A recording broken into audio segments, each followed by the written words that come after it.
Welcome to the Leadership Heart Podcast with Sandra J. Horton, the Growth Catalyst.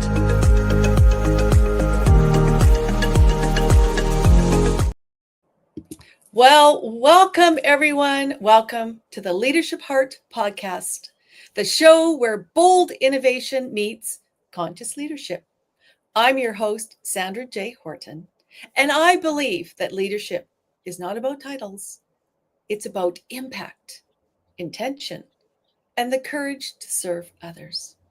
On this podcast, we will go beyond the strategy and surface level success into real and honest conversations with change makers in health, tech, innovation, social impact, and beyond.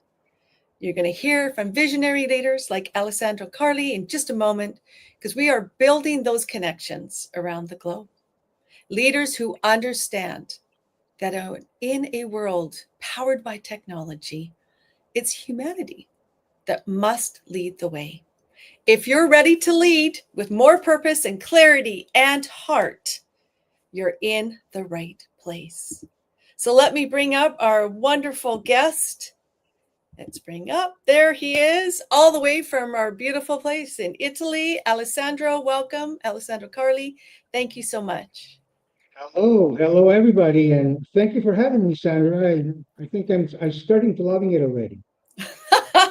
Well, thank you. We bring lots of positive energy, Alessandro.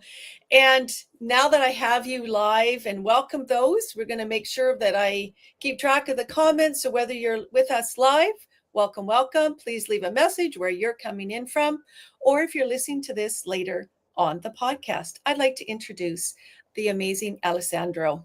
One of the most beautiful things about Alessandro is that we share a kindred connection. We got to meet each other through Arafat Glossary, and that was through the Mega Global Hub.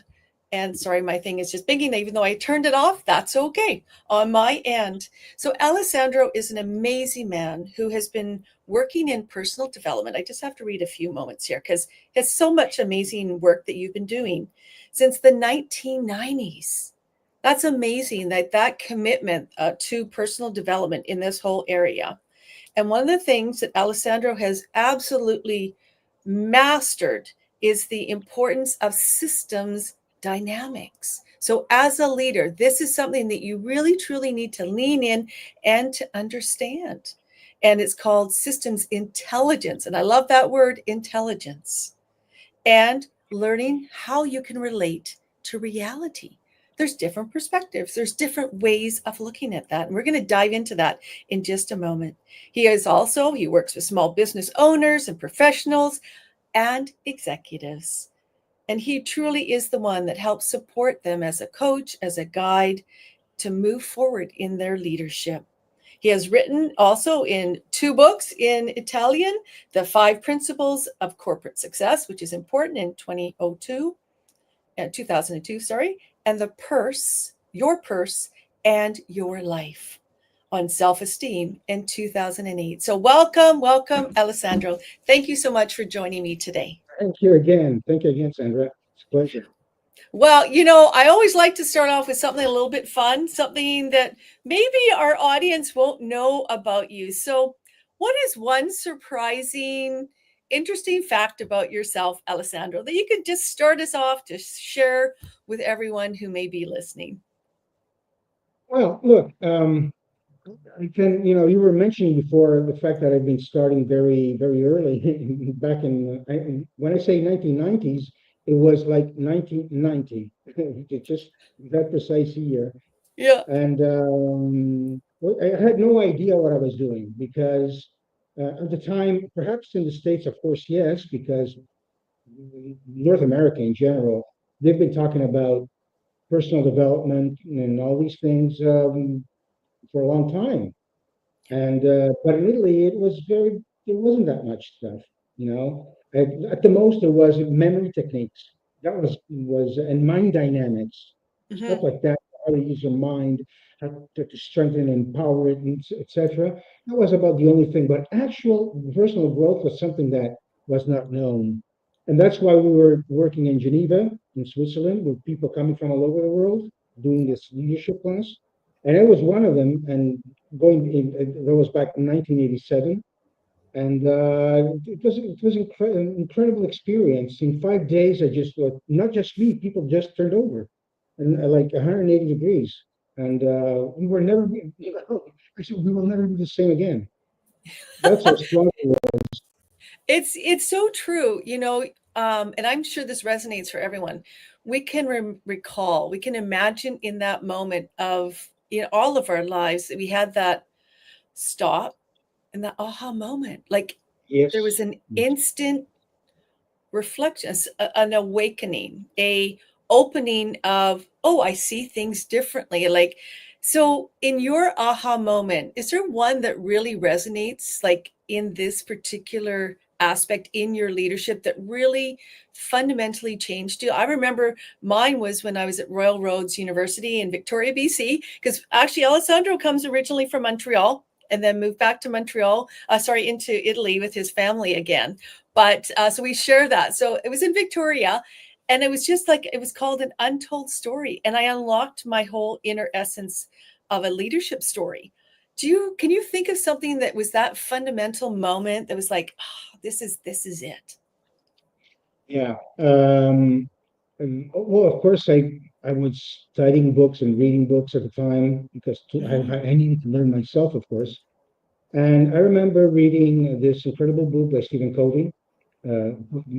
He's mostly known for the Seven Habits of Highly Effective People, Yeah. and of course, I had read that book too. But what really like the aha moment, like he called it, was when I Yeah. read the Principle Centered Leadership, and that book opened everything to me because that's where he started. It was the first one that I read anyway, talking about the machine and nature's paradigm. He separated the way we look at reality. And that was the first book. And then, of course, I read other books and I went further into that, like The Fifth Discipline by Yeah. Peter Senge. And, Mm-hmm. I dug more, more and more deep so that I can know more. And then I have a personal experience, spiritual experiences, and I sort of put all these things together, Yeah. and that's how I came up with what I've been doing since for at least 20 years. Wow. And that is around looking at from inside, from within to Yeah, transform without. And I just want to exactly. kind of dive into that because for me, that was a foundational moment because we can't, again, this is I'm mindful of the words because words have power. So I'm always very, and in my NLP training and things, it's interesting that when I made the choice to change, that's when I opened up. It was Mm. like I had an open mind, I had an open heart, and I had an open will. Almost like what, Otto Scharmer talks about in the theory U, right? When you're open, all this new information comes in, we can absorb it. So how can a leader take in and be open to these kind of shifts? What has your experience been when you're working with Well, other he, individuals? well, he must want it. He may not know what it is that he'll need to do Right. that no, so he cannot expect it. But if you're, like you said, if your desire is strong, because everything depends on desire. Mm-hmm. It's all about desire. Everything we do is about that. So that's the very first thing that I always talk about. It's about Mm-hmm. how strong is your desire to really change your life and change people's lives. If you do not have that desire, if it's just about, well, I have to do this, I have to lead people, I have to take my business somewhere, I have to take my family somewhere, that's Mm-hmm. not a desire. That's something that you just have to do. Right. And so it has to, and see, how do we know that we have grown? I always say that, because we talk about personal growth. Mm-hmm. You know that you have grown when your desires change, when you feel that there are new desires coming up, and usually when there are more altruistic desires because you want to be there for other people. Until you do not feel that desire, I don't think you really can be a good leader.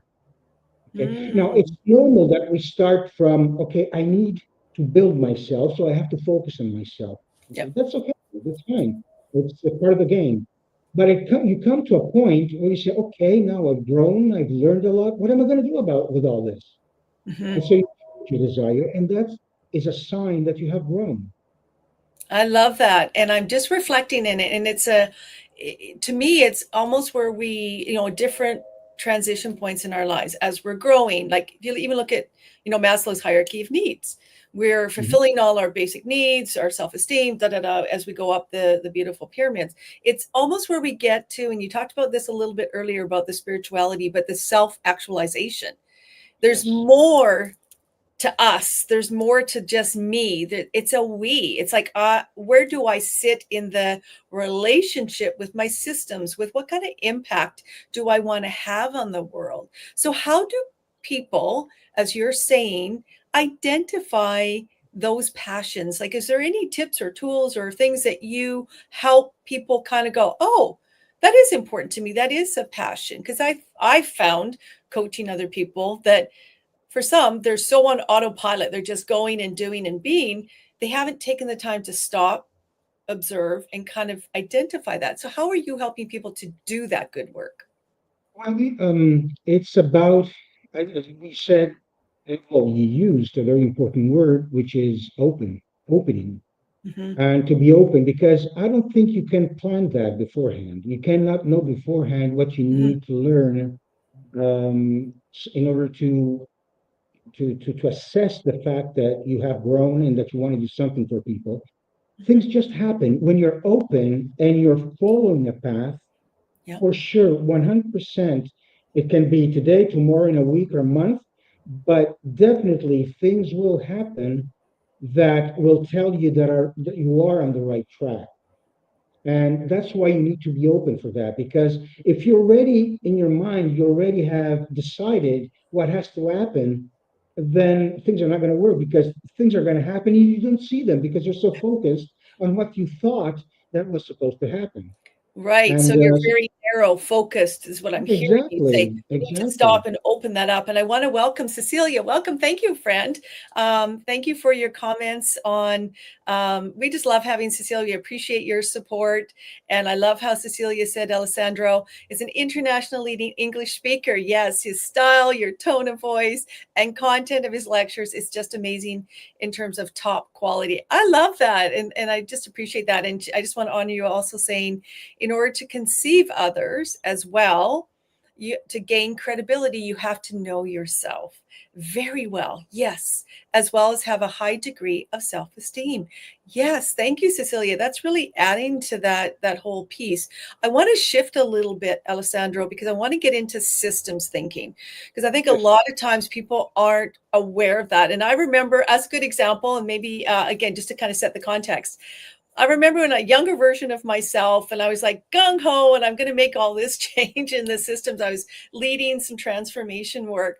I didn't realize that my zest and my gung ho, I was going to hit a wall when I came into systems and not understanding the impact if you come into a system and you're trying to create the change and you don't understand the system. So, can you define for everyone's listening now and on the podcast, when we talk about systems thinking, what is that and how do you gain that skill to really look at systems thinking? Okay. So first of all, we need to understand what the system is. Yeah. Okay. First of all, there are two types of systems. One is artificial, and the other one is natural. Okay. So artificial system is like the PC you're working with. It's okay. It has components, elements, parts, and they're all working together in unison. Okay. So that you have a result, which is to be able to talk over the internet and all over the world. Hmm. Um, and systems are just the same thing. They're made, like, for example, us, we're made of cells, we're made of things that we're made of psychologically, emotionally, etc. And they all work together in unison. Now, we have to be able to work systemically. We need to understand how systems work. And we need to understand how to differentiate between artificial systems and natural systems. And you may think, oh, yeah, that's normal. That's easy. Of course, artificial systems are different than natural. Well, not really, not quite, because people The problem with systems is that people treat natural systems, which are people, which are businesses. Businesses are natural systems because they're made of people. Hmm. But when you interact with these systems as if they were machines, as artificial systems, in other words, I want to have control over them, then that's where the problems come. And so that is why it's so important that we understand what human systems are, what reality is, what we're dealing with. And here is when people realize that there are laws, like, for example, to build a PC, you need to understand electronics, physics, Hmm. perhaps even chemistry. I don't know, whatever that is. But so they're made of that, and they have forces. They have electricity going through them. Okay, Hmm. and you have to build the machine in a way that it runs fine, synergistically. Yeah. We have to do the same thing because our reality is made of forces. It's made of laws, the same laws of physics, chemistry, Hmm. biology, psychology, spiritual laws, whatever, and dynamics. And when you understand those, then you can lead. Because until you do not understand what reality is, you don't even understand what goes on in a person's mind or in a group or in a business, Yeah. because you relate to them in a certain way, then you cannot lead. Where are you leading them if you don't understand what they want, what they need, where they're going, and where Hmm. they can go unless you understand systems? Now, Yeah. this sounds a little complicated, but it really isn't. Really, it's much, much more simple because you don't have to figure out anything. You only have to understand and apply it. And that's one of the things that really made me passionate about this study, and that I've chosen this specific subject to expand it and to make it known outside, etc. I love that. And, it's inviting even with more curiosity about the application for individuals like, well, this sounds interesting. This sounds really good. So, Alessandro, what can people do in terms of actions to become more observant, like evoking their own observer to look at how they look at things in their own work? Are there any tips or tools that you have for that particular, because to me that's the entry point, that's the openness to say, oh, how do I look at things? Okay, this is an interesting question, and like systems, understanding systems does not come natural to me, to people. Okay, Hmm. Yeah. that why? Because of our egos. Because when we have a business, we want to make money, we want to have success, we want to make Yeah. it bigger, stronger, productive, whatever, and you try to organize all your resources in order to get to where you want to go. Hmm.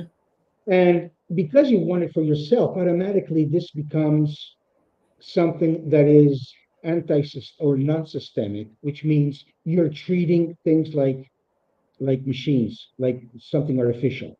Hmm. So, in order to go other than that, you must get to a point where you realize that what I'm doing is not working anymore. What is Hmm. wrong with what I'm doing? Yeah. Until you don't get to that point, you do not get the desire to grow, to know more. And because this is experience I had, and it's the same experience that other people that I worked with had. In other words, nobody comes up with by saying, "Oh, I want to learn systems dynamics." Yeah, it's so true. It's like, what is this? Do I really need What to is do this? this? Who cares? Yeah, Okay. and it's interesting, Alessandra. I want to kind of go because where I feel like you may be going is around this whole systems awareness piece. Yeah. Like there's actual things that people can look at in order to experience it, to learn from it, to then kind of build that vocabulary. Is that kind of where you're going? That's what I'm sensing in this. Just wanted to check in around the Yes, whole it is. systems It is a awareness. different language. It Hmm. is definitely, as you said, and we have to understand that we are entering a domain, which is very similar to having had to cross what it was. like what we call normal intelligence, like Yep. operational intelligence that Hmm. we've been using since the beginning of time, and we went into emotional intelligence. I Yep. mean, that's been a big leap. Okay. Huge. And I don't know in the States, but I guess it was the same here in Italy. It took a long, long time. It took at least 20 years to get people into the mindset of emotional intelligence. And the same thing is like with systems dynamics.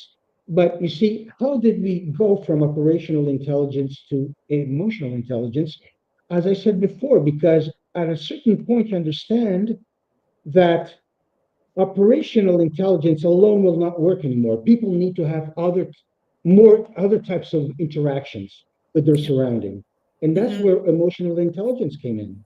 The same thing happens with systemic intelligence. When you understand that it is not enough to be operationally strong and emotionally strong, but that you're dealing with another reality, which is external. It's something that you weren't even aware of, and but a new door is opening up at that point. Because when you understand, okay, I'm using operational intelligence, emotional intelligence, but I'm still stuck. Or rather, I'm stuck again. I'm getting Hmm. stuck again. And that's where the awakening comes up. And that's where the desire of wanting to do more comes in. Because we are more interconnected. And this is going to be more in the future.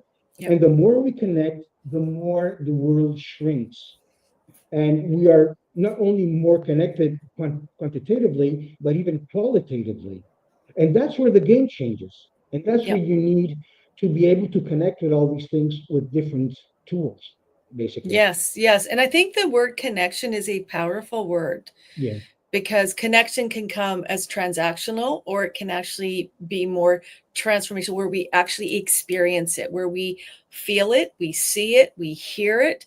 And that is that place of opening, the opportunity to shift our state, to look at things, to experience things, whether we choose to be more negative or more positive. And I think in leadership, I want to dive and shift a little bit now into uncertainty, because we do have these connections between self, between teams and organizations, but there's so much uncertainty and so many things that are swirling around. And I'm using my hands purposely for this, because it is a whirlwind right now. And leaders are just feeling this vortex all over them. And it's so, my question is to you, with all the experience that you've had in understanding this complexity and going through this change, what can a leader do today to really just go through the change? And as a change practitioner, this is a big one for me, because I see people who are resistant to change, to go through this, lead through the change where it's calmer and easy, to eradicate this whirlwind, this repeated patterns that are part of the system. How do we stop it, kind of almost pattern interrupt it, break it down, to be calm, to move through it in a way that brings others with us? Okay. Um, this is where pain comes in. Now, we don't like pain. Of pain enough. I don't like pain. Well, nobody does. Yeah, But if you do unless not, I see but it as an see, opportunity, maybe. I don't the know. fact is this, is that unless you go through pain, you will never want to change. People change when they have pain. Yeah. We have to get there. And there's no, I've never, it's very rare, unless a person is very much aware, that spontaneously he will change from one state to another without feeling pain, because he will be thinking, what for? Why should I Mhm. change? I'm okay, I'm fine. Okay. Yeah. So unless you go through pain, and there is a lot of pain going on, and this is a good moment for that, and say, I have to do something. And the uncertainty comes from the sensation that you are lacking control. You do not have control as you used to that. Like when businesses were run on at a strictly operational stage. Hmm. And then what happened with emotional intelligence, you understood that in order to improve and to evolve, you need to get out of your box, to your comfort zone, and start to deal with people in a different way. And now we're in a stage again where we need to understand that we are much more connected, that the rules are changing, and this makes us feel that we're not in control and makes us feel uncertain. And uncertainty is painful, right? Yep, you got it. So when you feel uncertain, it means that you do not understand what you're dealing with and that you Mm. need to make that step further. And this is what leadership is about, is to be able to, it's not just about leading people, it's to understand what the game is, what the new game is in a new world. And it's only at that condition can you actually lead people somewhere. Otherwise, you can't. I mean, where are you leading them? But the Yes, fact that you know systems, you know these laws, you know these forces, that gives you certainty because you know that you're dealing with these things. yes, So yes. it's not something that you have to figure out. It's there. And for example, in classes that I do sometimes, and even in during coaching sessions, I make them do some exercises to make them understand how to relate to systems in a certain way, and that helps them go, breaking that that necessity to keep control. Because in one thing is that you feel you do not have control that you had, but at the same time you fear that as you evolve, as you try to do something more to understand more, you're still going to get yourself in a state where you cannot control things. And that's a very delicate stage because it does happen actually. And Hmm. that's why it's also very important that you have somebody on your side that will help you get you through that. Yes. That is the point. That's very powerful. And it's like a whoop, mic drop. I hope everyone got that. Go back and listen to More or less. that is a beautiful moment. And I want to welcome Mike. Thanks, Mike. He has 8 of his beautiful uh, leaders with him coming in. Thank you so much, and glad of the knowledge we are gaining. Thank you very much, organizers of this great episode. Oh, thanks, Mike. Appreciate it. And it's wonderful around the globe to connect people and to offer, like with Alessandro, this great knowledge, this wisdom, the lived experience. And this is the key to Alessandro, is that you have done the work. You've worked with organizations and individuals. And one thing that I'm taking away, and just to kind of a little bit more curiosity and to really unlock these pieces, the foundational moment of realizing that we are not just an I, and this is unconscious leadership, but we are a we. Breaking down the silos, breaking down the control, releasing and eliminating I know it all. That old hierarchical management style and leadership style. So dive into it because I got you going on that one. Yes. Yeah, that's a very important point. Yeah. It's I would call it an epiphany. And that's when you realize that you cannot do it on your own. Yeah. And you see, when you feel that you do not have control, control is typical of our ego. Yeah. That's what our ego wants. So when you get over the necessity of having control because you know how to handle systems, and when you handle systems, that means people, that means organizations, that means teams, whatever. Okay, and you come to the realization that you are not alone anymore, because this is one of the greatest fears and conditions that many business people experience: the fact of being alone. Hmm. Okay, they have a team, they have an organization, but ultimately, he's the one who has to make all the decisions. He's the one that is taking all the risks, Yeah. which is true. Okay, but but that what happens is that is going to pull you into being even more closed and egoistic because you want to protect yourself. Yeah. So that's why you have to let go of that. Hmm. And you need to understand that if you trust people, if you actually build inside your organization a culture of trust, and you do that by opening up first towards your teams, towards your organization, And just by doing that, you start feeling less alone, and you start feeling that people are willing to help you if you will just let them. They people want to help you. You know, when you open up and you're, you know, in trouble and you're facing a problem or facing some kind of issue, and people want to help you Yeah. because you trust them. And the worst thing you can do is that people want to help you and you tell them, no, I can handle this on my own. That's the worst thing you can do. Okay. You don't know what I'm going through. You don't know what my actual work is, how much responsibility I have. Okay, then explain, describe it. Hmm. People are not stupid. They understand, and they will be willing to help you. Yeah. That is where that's the whole game changer, Sandra. That's Yep. where you go from me to we, as you said. But you Yep. have to make the first move because people are not going to force you into doing that because they might get fired, for example. And that's a real thing, Alessandro. And I want to welcome and just acknowledge some of the other beautiful comments here as well. And I will come back to this point because it is very powerful and important. Yeah, Wonderful. Thank you for our LinkedIn user. It says, totally agree. Leadership is not about control, but about establishing connection for mutual growth of the organization and individual as well. Yes. And it says, I agree, absolutely. Alessandro. People get stuck on habits and they only change if they are forced to change. And that's an interesting one. We'll come back to that. At that point, it might even be too late. In other words, useless.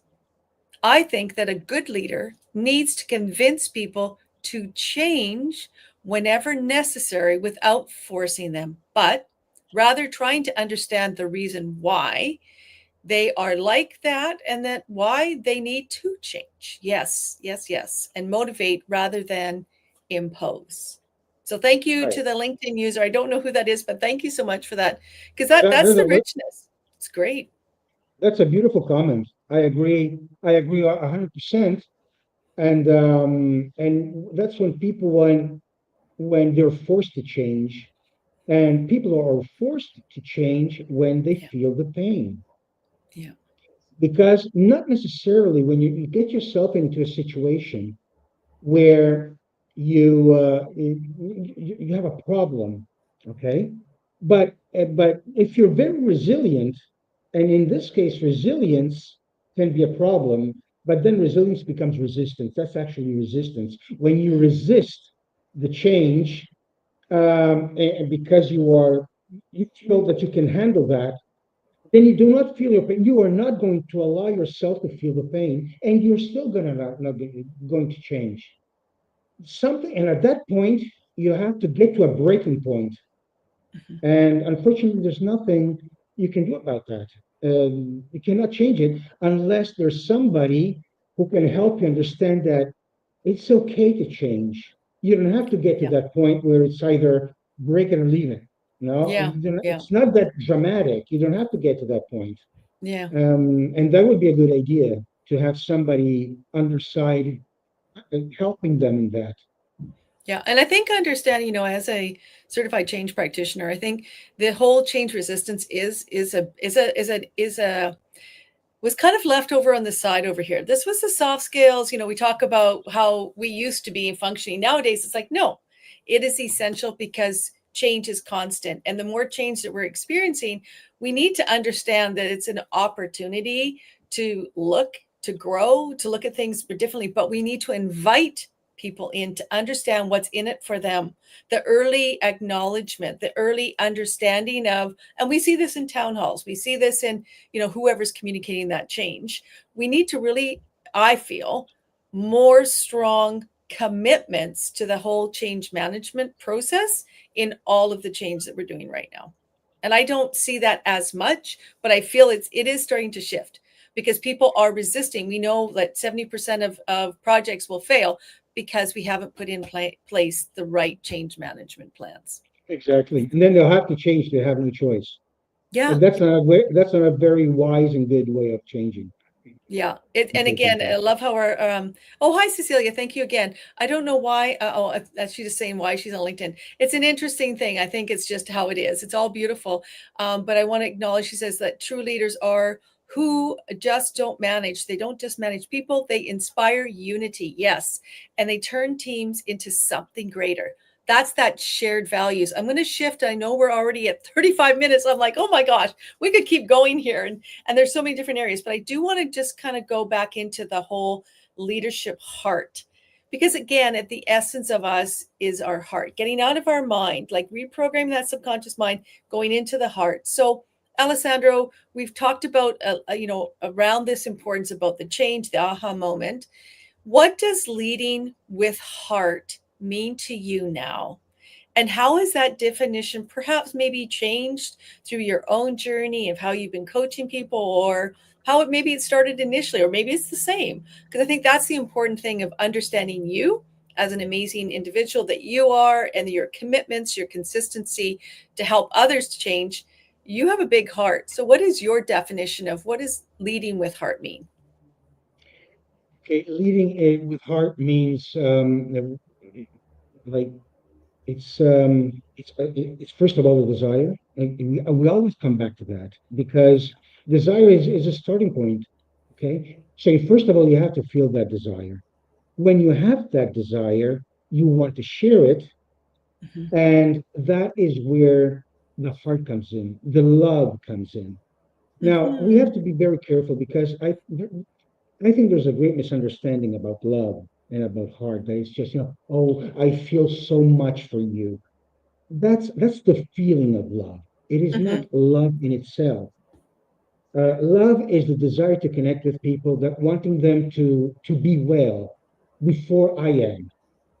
Okay, that is the heart. So it's to be working with others because what we need is to know that we are here for a purpose. You cannot divide or split purpose from heart, because if you divide purpose from heart, the heart becomes egoistical. It's just about me. I feel good by being with a person. And when that person stops being beneficial to me, that I like it, then it's going to disappear. Mhm. Where's the love? It was just a feeling, you know. Feelings are just signals. Important ones, they are important. We have to feel them. But if there is no purpose, if there is no point, if there is no will and desire to take people to another place where they can feel independent, autonomous, Mhm. um, willing in turn to help other people, Right. because you don't want if you don't want people to, if you're not egoistic, you don't want them to become egoistic and they suck from you. That doesn't work either. Mhm. So we have to be in a place where people understand that when you have your heart and your purpose together, that is where they change. And in a company, in a business, people must have purposes, not just a leader. Okay, Yes. Yes. and we must help them find that purpose. Then you have two hearts, because if it's just one heart, at one point it's going to exhaust itself. If we want it to self-feed, then we have to find a way to involve other people into this, and they will feed it back to you, and that's how things will continue running. I love that. I thank you. It is about the building of that rapport, the building of that connection Exactly. between others, and heart to heart. It's not head to head. It's the connection also heart to mind, to higher calling and purpose, into and with intention. Um, Yes. so as we wrap this beautiful podcast up, it's gone so fast. There's so much more. We'll have to do this again, by the way. Okay. Can you share how, I know you're doing so many wonderful things. You have your books, you're on podcasts, you're coaching out there. How can people get to learn more about you, to invite you in to be their coach? Like, how can people reach you, Alessandro?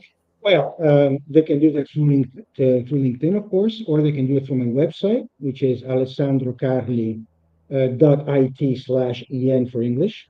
Okay, so it's very simple to get there. And from there, they can go anywhere because I mostly work on LinkedIn. Okay, so they can find me for sure there, and they will have a very quick response as well for that. And of course through my website. Oh, I And love as a that. matter And as a matter of fact, if I also have a newsletter that for now I've only been mailing in Italian, but I would also like to open up an English channel so they can register if they want to my newsletter in English, and then we'll start sending newsletters in English as well. I love that. And yay. I'm glad you're going to do it in English. That's awesome. Yes, yes. Well, as we close, I know you have so much wisdom and such, so many gifts to give to the world. Can you maybe share your last kind of closing remarks, things that maybe we haven't said, but are like, this is really important to me, and I love to share it to the Leadership Heart podcast audience. So let's do that now, and then I'll wrap it up after we conclude with your final Okay, one remarks. thing we haven't touched, but it's okay because it does come. It could be perhaps in another occasion. It's the question of authoritativeness. Okay, Yes. that is what I talk about. My typical leadership thing is about authoritative leadership and understanding that it's different from authoritarian. Okay, what we have been talking about actually, it is about authoritative leadership, and Yeah. that is important because people need to see that you are in charge. Does not mean that you're controlling them, but you are in charge. You know where you're going. You know where you want to take them. But unless your authoritativeness does not come through, it's going to be a problem. Okay, they need to see that you know what you're doing, basically. And there are signals, there are ways that you can do that. Well, I think that's a really important whole topic area. And I Yeah, would love to have you back on, and let's do the wonderful deep dive sure. into it and to explore it, because it really is. It's interesting when we look at our beliefs attached to the word, different images, different experiences will come up against those Yes. words. And I'm mindful of the word when I say against or for, because there is a experience with those words. And so I think it's important, maybe before we do wrap up, can you just, I think it's important that we do define the differences. It's interesting. Could you give us a little bit of kind of preliminary information of why they're different? And then we'll go into a deeper dive our next I podcast. mean, between authoritarian and authoritative, Yeah, yeah. I think it's It's important. It's good learning. yeah, it's very simple. Authoritarian is when you it's not the definition, but it's the way you become, Mm-hmm. well, that you were already actually, is where you choose the mechanistic road and you become authoritarian, where you need control. So why do you become authoritarian? Because if you see your business as a machine or people as machines, you will want to control them like if you had a mental keyboard and they do what you want, basically. Mm-hmm. But when they do not have control, these people freak out. That's their weakness of wanting control. Mm-hmm. Authoritarianism needs control, of course, because control is important, but it is not done through the keyboard, but by understanding the forces and the dynamics that go on between people, understanding what systems are, what they react well towards, and that way you don't have to control them, you don't have to command them, because they feel that you're on the same page, you're perfectly aligned with them, and they will trust you. It's automatic, and they will see you, as I said before, when you're authoritative, that you know what you're saying, you know what you're doing, you know what you're talking about. Okay. I love that. Well, we will explore that Mm, more in sure. a separate podcast, because I would love to go and dive into that. It's so important, the different ways of different leadership styles and understanding self in relation to your own self. So thank you, Alessandro. It really is such a beautiful privilege to have you on the Leadership Heart podcast. Your knowledge is just amazing, and it really excites me, because this is my happy place, talking about systems and about yourself. So as we conclude, I would love to offer everyone, take a moment now and reflect. What did you learn today? What is something new that's interesting for you that you can then go and apply in your own personal leadership today? What is one intention that you want to bring to this world that perhaps maybe you haven't thought about?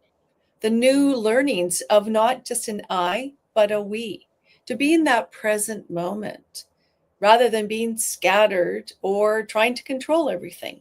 What can you do differently? What is something, again, that you can apply That is my ask of you today. Take the time now, reflect, connect to yourself, observe yourself, reflect again, and then engage differently. It is with intention. I call that my core change model. And that is a fundamental truth because each of us is in this beautiful journey from our self-discovery through our change readiness into sustainable impact. If we understand that's our leadership model that I use, it is foundational to the leadership heart to change, to be open to new possibilities. So I thank you again, Alessandro, for this beautiful gift that you gave the globe, for all of us, for my podcast audience. This podcast episode will be coming out within the next week. And I thank you again. Alessandro, I'll meet you on the other side. I'm just going to do my outro. Thanks, everyone. We'll see you next week with another amazing guest. Thank you. Thank you.